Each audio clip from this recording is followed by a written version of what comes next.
Welcome, everybody, to our fourth episode of Natterbox.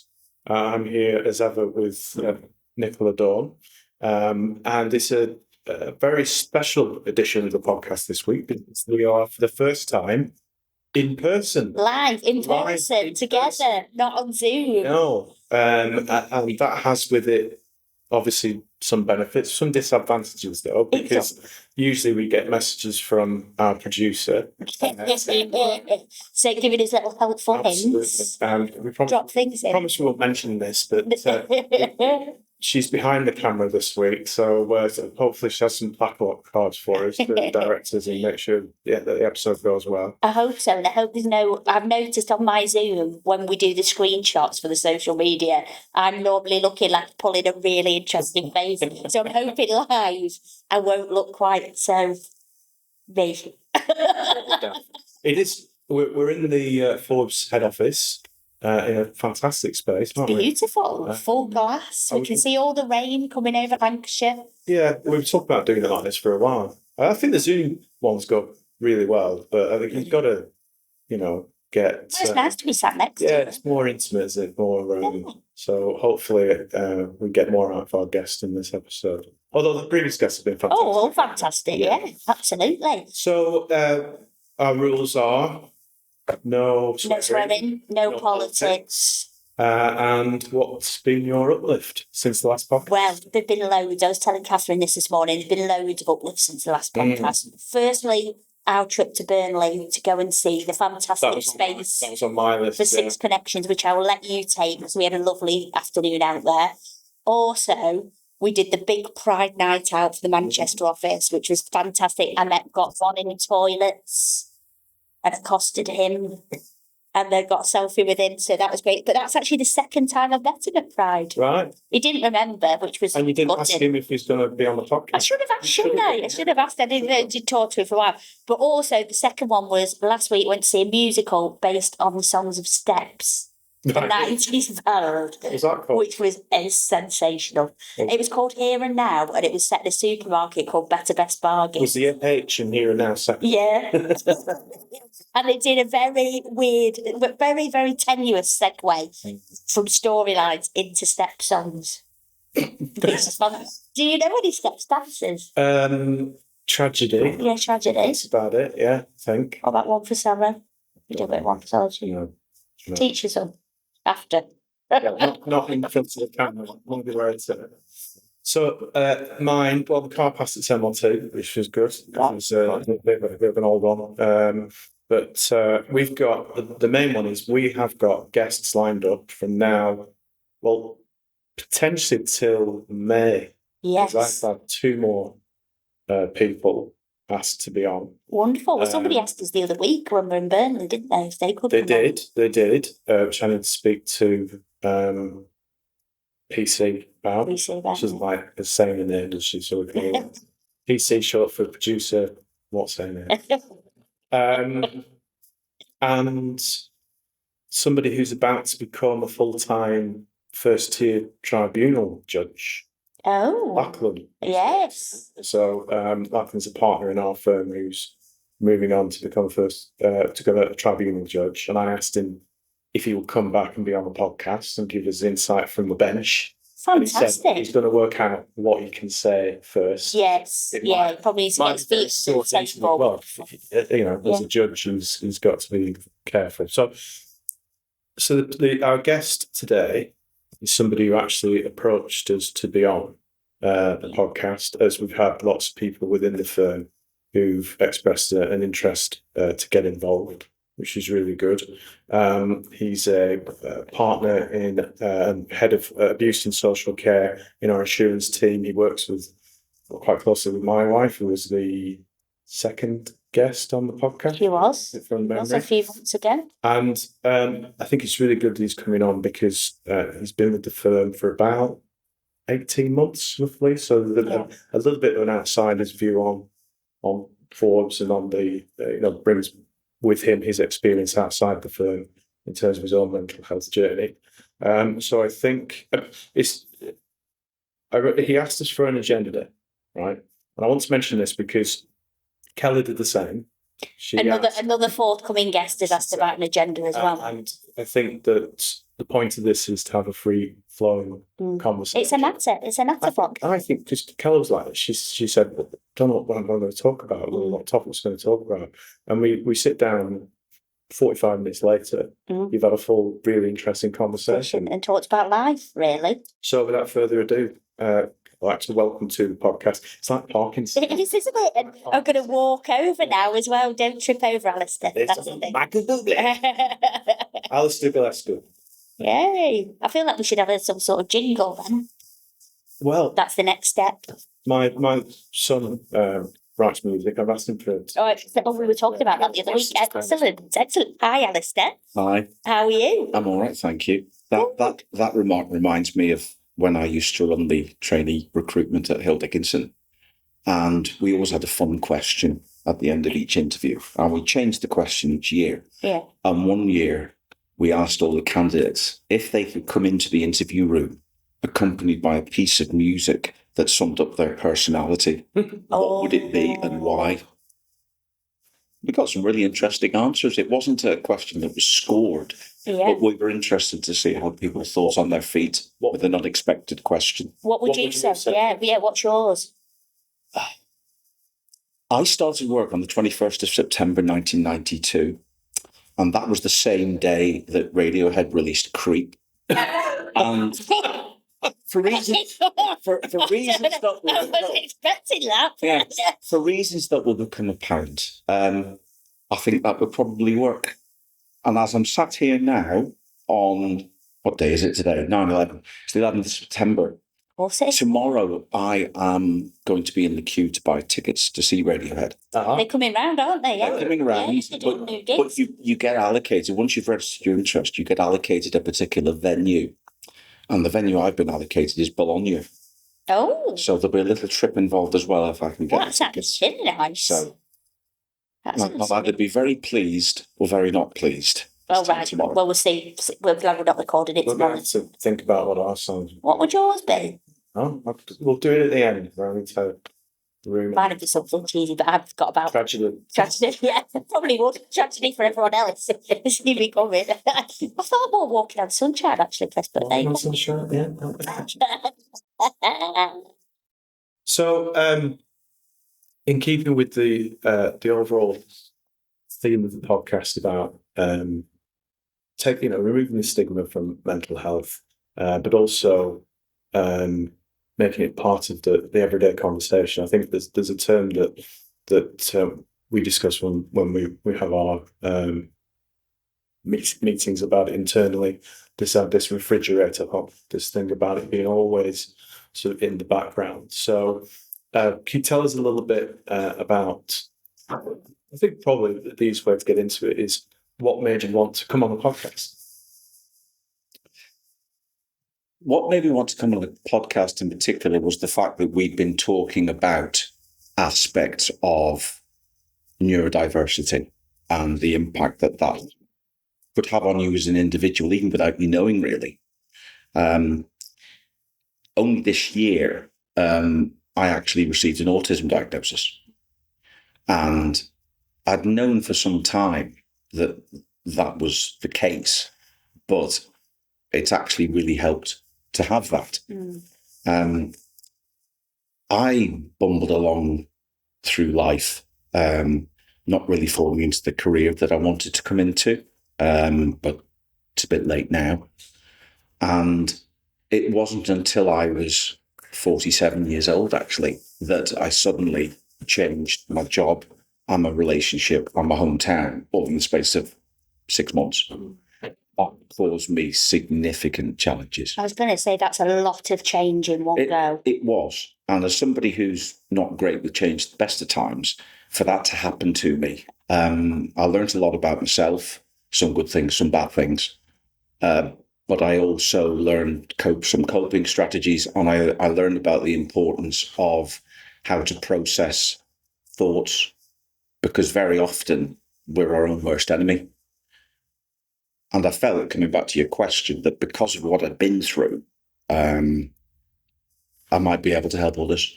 And my own diagnosis has helped me sort of to develop that theme, because it's enabled me to talk about how that process works. And it's also helped me to think about, if others have their own particular challenges, how to work best with them, how to make sure that they are able to work as themselves and be themselves in life, without fear of any stigma, without fear of any judgment, without feeling that they have to put on too much of a mask.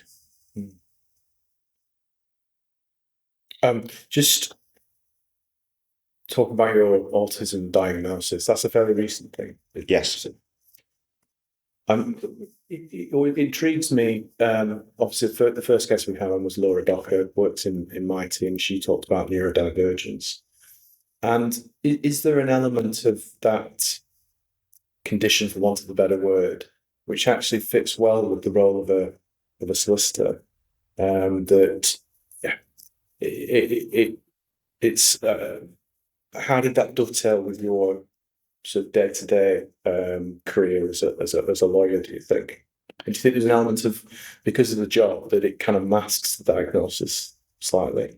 It can do, because there are certain skills and abilities that come with the territory, as it were, that can be deployed very effectively in the job of a solicitor. Yeah. Things like a really good memory, attention to detail, quasi-photographic memory, I suppose. That sort of brain that enables me to remember my Tesco club card number, but not why I actually went into Tesco in the first place. And it's one of those situations, I think, where you can quite easily find a role, I think, that actually really works for you, but you need to think about what you're interested in, and then play to your own strengths as well, and to make sure that you can be yourself to the best of your ability. Now, there is a whole range, obviously, on the spectrum. My stepson is he's low functioning autistic, who goes to a special college near where we live, and I've learned so much through him and what he's able to do. He can write his name. He can't really do mathematics. He can string sentences together every now and then, but he can remember all 118 Thomas the Tank Engine characters by sight. It's all in there. Yeah.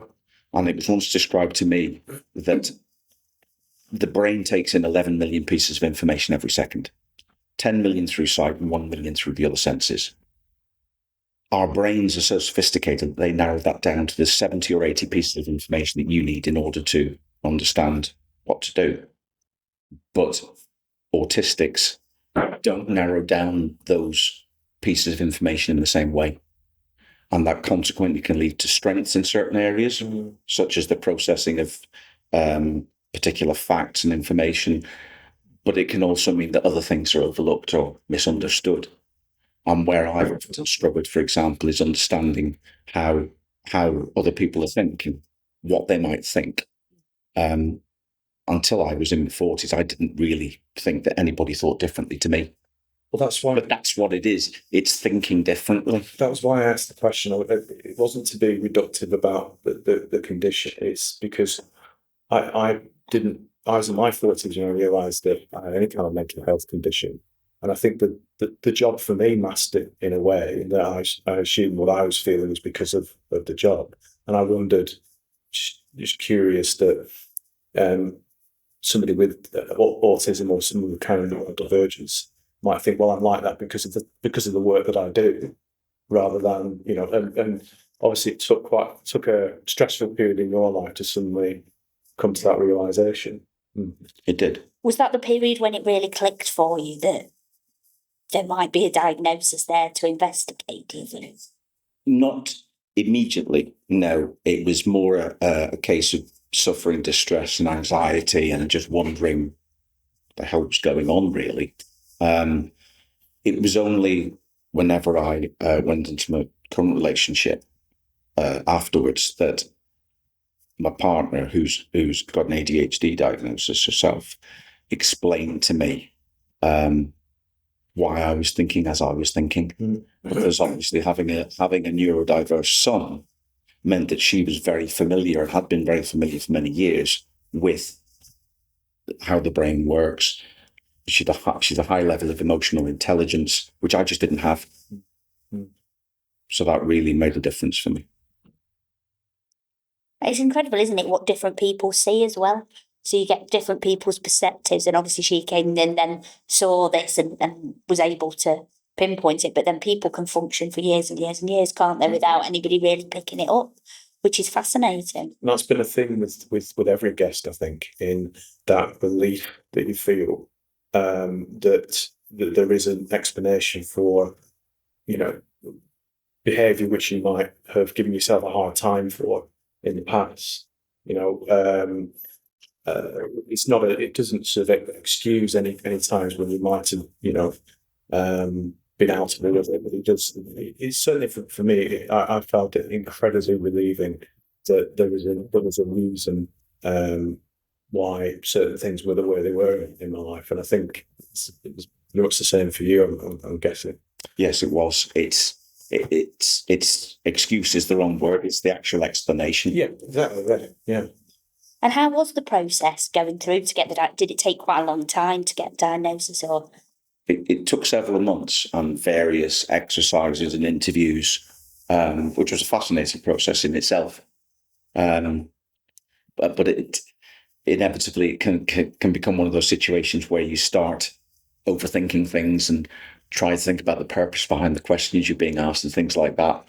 Whereas I realised pretty quickly that what I needed to do was just deal with the question in front of me and just answer it as it, like every good witness. Listen to the question and then just answer the question. Yeah, don't overthink it. Don't overthink it. And it's good that it's been helpful having that. And then does it help you to see things slightly differently as you approach things? Do you think, right, because of the diagnosis, I will see it like this? Or is it from a coping mechanism? It's understanding why I think about something in the way that I do, but it's also an appreciation of what others might be thinking as well. Now, I can't necessarily interpret what others might be thinking, but I start from a position of knowing that they may well be thinking something differently to what I'm thinking. And presumably, it also has altered the way you interact with people in life. So it's not that recognition. It doesn't just sort of give you an understanding of who you are, but I think it changes your, not necessarily personality, but it changes the way you, as I say, interact with people. Do you have any examples of that? Where you might have dealt with a situation in the past and how you might deal with it today? It's often been said about me that I haven't got much of a poker face. I've been in meetings with you. I know this. And I think it's increased self-awareness. Yeah. Just as it's increased self-awareness of the fact that very often if I'm overthinking or suffering from imposter syndrome or something like that, it's an appreciation that that's self-inflicted and I need to address that. But it's also an appreciation that a better understanding of how I come across to people as well. I mean, I'm not, and I've told Keller this, I'm not brilliant in social situations. I struggle with those, particularly if it's a lot of individuals that I don't know. That tends to be the sort of situation that I'll shrink from. I'm somebody who only has a very small number of close friends. My friends previously have generally been friends through a particular activity, be it because I play in a lot of quizzes, or I used to play a lot of cricket when I was younger, and interacting with people in that way rather than, simply striking up a conversation with somebody. That bit I struggle with a lot more. But I think I'm much more aware of why I struggle with that, rather than worrying just generally about how I'm coming across and that I'm making a fool of myself or whatever. I think there's much more of an acceptance now as well. A lot of people could talk about the social battery. So if your social battery's running low, you've had Never enough. heard of it. No, No, I haven't heard that either. have you not? No. Do you? I don't does your think it's social my battery Claire. ever expire? No, I said this to Catherine the other day. I said I've got the biggest social battery in the world, I think. It expires literally when I get in bed and fall asleep. But a few people have said this to me recently, saying, oh, my social battery's done. And that's when they've been overstimulated, they've talked to people too much, and they need to go away and have some quiet time. I'm probably at the other end of that scale. I tend to be the other way around. I tend to, but similar to what Alistair was saying. With people I don't know, I struggle to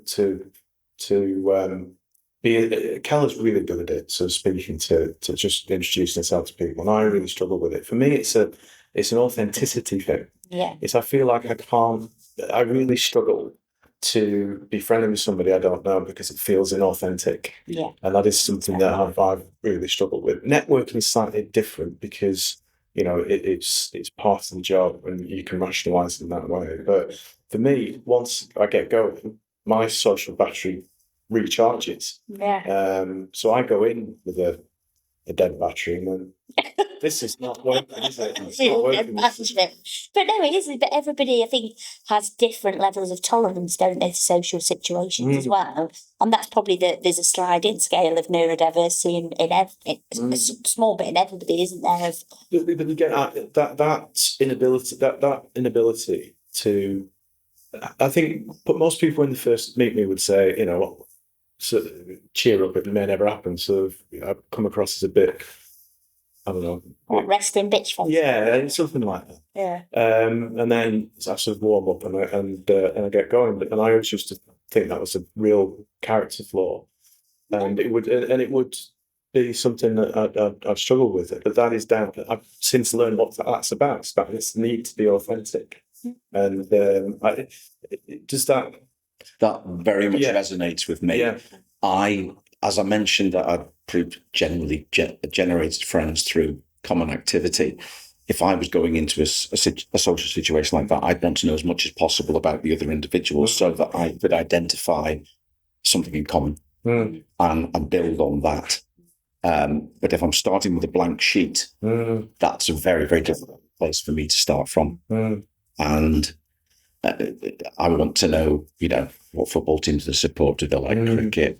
What do they do? What music do they like? Because those are the things that I'm comfortable with. And I've always really seen that as a restriction imposed upon myself, and has made me even more nervous in terms of actually making a start on that blank page. So, would you give yourself a hard time? Oh yes, that? Yeah. It's another example of being your own worst enemy, without a doubt. Just you mentioned earlier coping strategies, and of course, I know that you have a dog sanctuary at home. Is that right? Or? Rachel set up her own international dog rescue right about 5 to 6 years ago, because she'd volunteered with one. And then decided, because she'd had 20 odd years in professional services and knew exactly what she was doing, that she could actually run one herself. So she's done that. And the rescue has rescued about 2,000 dogs, I would say, over that time. It's incredible, isn't it? Yeah. They're brought in from Romania. We have people working out there for other charities who will rescue the dogs and assess them. And then we have a very stringent home check process so that we can match up the right family with the right dog and vice versa. So they will already have been assessed for how they get on with cats, how they get on with children, how they get on with men, all that sort of thing. I've learned so much myself. We started off with a little Jack Russell from Liverpool, who's still there. But we now have 16 others. So we have 17 at home. It's not for everybody.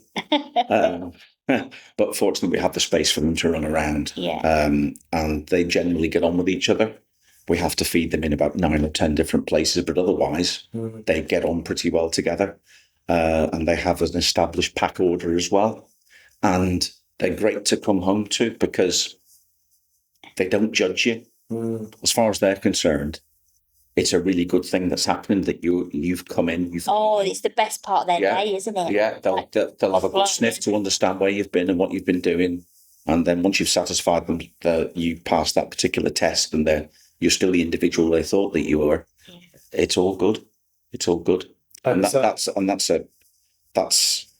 think that's a really useful touchstone for whatever has happened during a day and whatever has happened during a night. They'll always be there. Mm. Another way in which I've really benefited from being involved with the dogs, it's very much Rachel's rescue, but I obviously do what I can. I'm head of legal as well, not a paid position. Another way in which they really help is that so many people in this country have one or more dogs.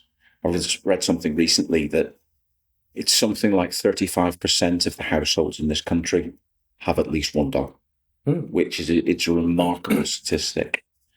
Admittedly, there aren't many that have got 17, but it's one of those topics that you could have a lot in common with people. I found it's really helped me because it's a great icebreaker, because you can say to pretty much anybody, I've got 17 dogs. And that's not a line you hear every day. It's not. I was actually chatting to a client the other week and they said they'd had a meeting with you the week before and they just want to hear about your dogs. That meeting, that meeting was scheduled for half an hour and it took 90 minutes and involved me lifting my laptop and taking it round the house and showing them each of the dogs. So our dogs go from 7 kilos to 82 kilos. So there's a real range of sizes, personalities, characters. It's a real mix. But that's part of the beauty of it, really, is that when you interact with them, you know the sort of character that you're interacting with as well. So you mentioned you've been doing this for 5-6 years. Did you have an interest before that? I always had dogs at home, right, back in Northern Ireland. But then I hadn't had a dog in the family since I got married, actually, in 1994, because my first wife was allergic. Right. So you couldn't really have a dog in the household. And then with Rachel, we've only ever had the one dog until it suddenly changed. Dogs. And we had one more, then we had 2, then suddenly we had 4, then 3 arrived in the space of 6 weeks, and we had 7, and it's just kept on going from there, really. So of the 17, 5 are ours, they're adopted. Of the other 12, I would say 2 or 3 will find other homes once they're ready. The rest are really forever fosters, and some of them are quite old. Has Terry gone yet? The one that you were trying to get me to adopt? Terry has his new home. Oh. Terry has his new home. Terry was a dog who was very ill because he had a very low platelet count. Basically, his blood wasn't clotting, right, which obviously is a significant problem. And they didn't know what it was for some time. But fortunately, through careful treatment by our fantastic vets, we established that actually it could be treated. And it was a condition that had been asymptomatic. It won't necessarily ever go away, but it can now be controlled. Oh, good for Terry. And he's got a new home. Yeah, and he's... Because you wanted the dog, but you've not got a dog. Well, I'm so annoyed with you. So annoyed and upset. The other week, Chris asked me if I had a dog. Everyone knows about my beloved Dolly Dawn. Yeah. I talk about Dolly more than Claire, my partner. Yeah, I know about Dolly as well. Yeah. Everybody knows. She's Forbes' unofficial mascot. It's I think pretend to know. You didn't. That shows with you though. But my face just went. But as an example, it really helped me when I joined the firm, because I joined the firm in Rutherford House, which, for people who aren't aware, is essentially a terrace of 4 houses knocked together. And other members of staff regularly brought dogs in for a variety of reasons, all sorts of reasons. And it was a great way of me being able to then strike up conversations with people and feel that much more relaxed in new surroundings for me, because there was that in common. There was one room, for example, that had a wall pictures of dogs. And that immediately enabled me to talk to the people who were in that room, who I'd never met before, about dogs generally. And how did you feel changing firms? Because obviously that's a massive change, isn't it? And different firms have different cultures. You've obviously been to a couple of different firms. How does that feel? Does that change bring anxiety about before you moved or anything like that? Well, it'll always bring anxiety. That sort of comes with the territory, really, as far as my brain is concerned. I think that what I've learned over the years, being at the firms that I've been at, is that there's a significant difference between what a firm may say and what a firm actually does. I never thought I'd move firms, to be honest. I'd been at Hill Dickinson's for 20-something years. I was part of the furniture, really, and I never thought that I'd move, but I did. And then I've been through 2 or 3 other firms since as well. So I've got experience of cultures at relatively small firms and cultures at global firms. And actually, the global firm that I was at, the culture was actually not bad. It was pretty good, not so much in other places. But this, and I'm not just saying it because I happen to be sitting in Gordon House, but this is the best firm I've seen and encountered for the people, for what it is, for how it looks after its people. It does actually have a culture that it doesn't just play lip service to. And that's had quite an impact on me, to be honest. That's interesting because people might not know, but I trained here and then left in 2003 and came back 3 years ago. And Calla trained here as well. She was the year below me. We were trainees together. And then she left, went to Wakeman's, and she came back about 10 years ago. And there was a lot of extra partners who were trainees. Yeah. There's so many people who've gone and come back. So that's really gratifying to hear somebody who's coming fresh. Because I'm obviously always going to have a real affection for this place because of the background. But just to hear that from somebody who's come from large firms, small firms, global firms, like that, it's really a positive. Obviously, that's not obviously, we are on various committees where we're discussing the firm's approach to mental health, and what would you say are the strategies that the firm is putting in place that you think are making a real difference within the firm at present? I think there's a real encouragement and positive energy through the firm that will enable people to speak up without being judged. I think that there's inevitably still too much of a stigma in society, particularly when it comes to men's health. But I think in general, people feel that if they say something about what they might think is a weakness in their character, such as the fact that they've got heightened levels of anxiety, or that they suffer from depression, or that they struggle with certain facets of life, that they're somehow going to be dismissed as a snowflake and therefore regarded as somebody who just isn't cut out for anything more senior, more significant in terms of a role, because they are judged as not having the resilience to deal with that.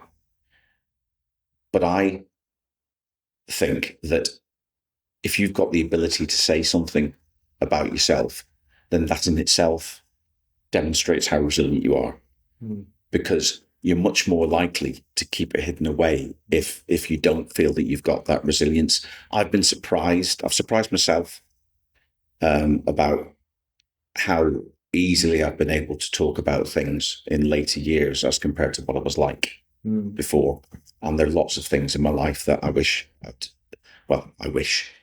maybe I could have done differently if I'd actually had the courage to speak up beforehand. But there's no point in having any regrets. I've learned that as well, because even sure can't turn back time. Oh, lovely. What a tune. And there's no point in thinking about that because nothing's going to change it. And what I've learned, particularly through some of the CBT that I've had, is that you can have thoughts, but those thoughts are disposable, dispensable. Imagine it as a book where the thought is on that page. You just turn over the page and think about what's happening in the present and what's going to happen in the future. Don't think about the past because it's gone. Yeah, you can't change that. Never. Just going on to your, coming back to your diagnosis. We at the firm, we have a specific group of people with neurodivergency. Have you got involved in? I'm on that group. You were in that group? Yeah, I've been in that group from the start. It was always a topic that interested me. And when the firm decided to invest not only in the EDIB, but also, which is what equality, diversity, inclusion, and belonging. You're well done, yeah.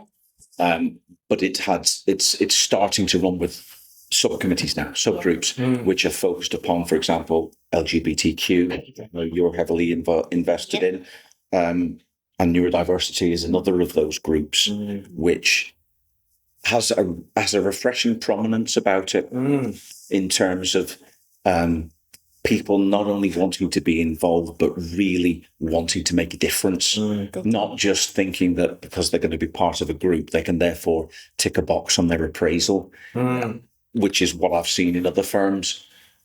I actually have much more of a feeling here that people are investing in it because they want to do something about it. Were you involved before your diagnosis? In the group? Yes. So, and did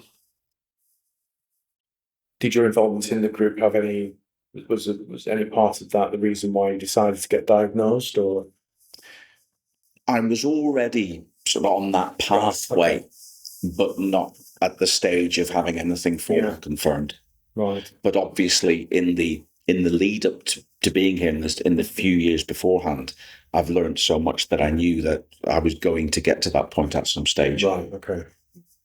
And it's become a really good support group as well, hasn't it? As well, I think people have found it real comfort to be able to chat in that group and to take conversations away and talk to each other, from what I've heard. Yes, because it's regarded as perfectly normal for somebody to be thinking atypically. There's a wonderful Netflix series called Atypical, which features a young boy who's got autism and then going through school in America and then going on to college. I'll have to have a look at that. And learning about how to interact with others and how to be more confident in himself and how to believe in himself. It's quite an inspiring series. We've really enjoyed watching it. But I think it's become the norm for people to talk about this sort of thing, not just within that group, but also to their colleagues as well. And it's all right to think differently. Yeah. Thinking differently doesn't mean that your thinking is wrong. It's not about right and wrong. It's about different perspectives. Yeah. Just again, coming back to the coping strategies that you mentioned earlier, and you mentioned it briefly when you said that you are into business, which is an understatement. Because we're talking national championship, aren't we? Really? Oh, that's amazing. When I started doing quizzes when I was 9 years old. Right. Yeah, primary school in Liverpool. And we got through to the final of the Radio Merseyside Schools quiz and lost on a tie break. I still remember. You get competitive. The winning question was actually answered by a boy from Dovedale School, who is Mitch Ben. Yes. Yeah, he actually got the final question right to beat us. Yes. And there's comedy songs, isn't it? Yeah. And I've done quizzes ever since. In Northern Ireland, we were Northern Ireland Schools champions 3 years in a row, and we won the UK national title as well in 1987. and then I've done quizzes on radio and TV as well. I've been on Countdown 3 times. I didn't know any of this. Been on Countdown 3 times. I still have the videotape of the footage of the programs that I did in 1992 and 93. Also did a series on the Radio 4 called Master Team. And can you do 15 to 1? Yeah. Do you remember 15 to 1? Yeah. I'm a bit starstruck, to be honest now. And then I played in the Chester League, which when I joined it was actually 36 teams. It's dwindled a bit ever since, as have all quiz leagues, because once Champions League football came onto television, that commitment, which was generally on a Tuesday or Wednesday night, started to affect numbers. But I still play in the Southport and Formby League now. And do you think, you mentioned before about your memory, is that something that helps you be good at quizzes? Or is it is. Yeah. And I remember things for obscure facts for reasons that I don't necessarily know why that information has been retained. But I just remember it. For example, when we won the National Schools Championship, it was the same day as the Herald of Free Enterprise turned over, which was 6th of March 1987. Now, why I remember that, I don't know, but I do. I think it was a Saturday. It was a Saturday. The quiz was on the Friday, and actually the quiz was on the Friday, and the quiz was on the Saturday. The quiz was on the Saturday morning, and we woke up to the papers on Sunday because, of course, you weren't in a rolling news situation. And it's Sunday it was all about the Herald of Free Enterprise. And I remember it was a Saturday because I wanted to watch my Saturday morning program, and it was all devastating. Yeah. But I mean, memory ultimately is about one thing relative to another, and it's about putting that chain of information together. And it's not something I've tried. I used to do the brain training games on a handheld Nintendo DS or whatever, until the thumbs got sore. But other than that, I've not done any sort of conscious training exercises or anything like that. I read a lot, and it just sticks. It doesn't stick as well as it used to, I'll be honest, but it still sticks. So you have a mind palace that we can go in and sort of find different bits. Stuff is in various cabinets, and I'm very interested in music, and I'm very interested in cricket and football, all of which lend themselves to stories and information and facts and stats. Exactly. Yeah. So I can remember players' averages and things like that. And I'm not trying to remember them. I just remember them. But that has helped me to find friends through activities, and it's also helped me when I'm talking to somebody I don't know and I find the common theme. Obviously, I'm now aware that I've probably bored the pants off far too many people that I can ever wish to think about through coming out with these obscure facts. But it's just, now I just regard it, it's just part of who I am. If I need some quiet time and space, I'll take myself away and I'll listen to some music, or I'll read a book, or I'll just generally look at stats flying in front of me on the phone. But that's my way of making sure my mind can handle things rather than meltdown. Yeah. Well, have you got any more questions? No, I'm just blown away with it all. I think He's getting better and better. You've been such a fabulous guest, Alistair. Thank you. Thank you very much. Thank you for giving me the invitation to take part. It's been great. I mean, the only thing we've got left really is to say as well is you've been marvellous, and we've got to think about our walk on. Well, before that, have you got a question? It's a quiz question. Quiz question. Yeah. Oh, so God. you get No, not me, unless it's a quiz question. Yeah. Putting you on the spot. That's so unfair. Because the difficulty with that is that I now have a blank sheet of paper in front of me. Yeah, you've not. And I've got a myriad of thoughts that I can put onto that blank sheet of paper. So when I'm compiling quizzes, what I will do is I won't just think, oh, that's a good question. I'll do it systematically, topic by topic, and I will work through different subtopics within that, and I'll come up with a question in each area, and that will then give me a balanced set of questions. Wow. For example. Wow. So when I've done a couple of quizzes for Forbes so far. I did the partner's Christmas dinner, for example. Yes. When everybody had to guess the 30 Christmas songs from the lyrics, for example. But I also did a quiz last July, which again was topic based, and I was able to work through that, use some repeat questions, but always having in mind that was a particular area that I was going to set a question on. Right.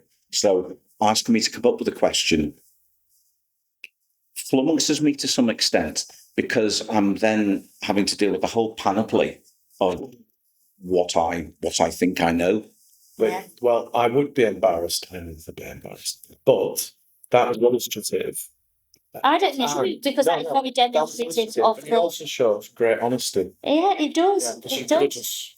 Come up with some nonsense. If I can tell you something, just to finish off, from going through the diagnostic process that I went through, I was given a small bag of items, turned out on the desk in front of me, and I was asked to pick 4 of them.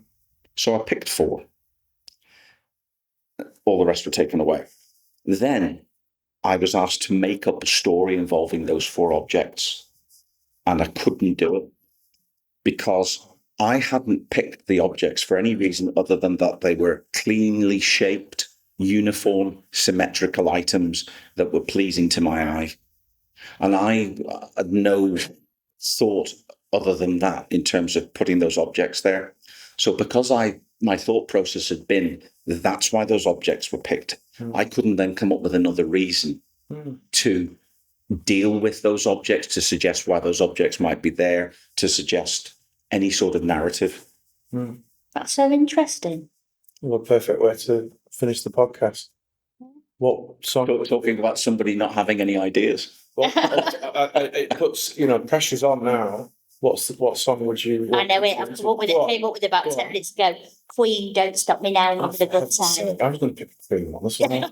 You can have a Queen one. You can say what if you want. We'll walk on together. I wanted the George Michael one. Wham rap. There we go. Wham rap. What a note to finish on. Brilliant track. Massively underestimated.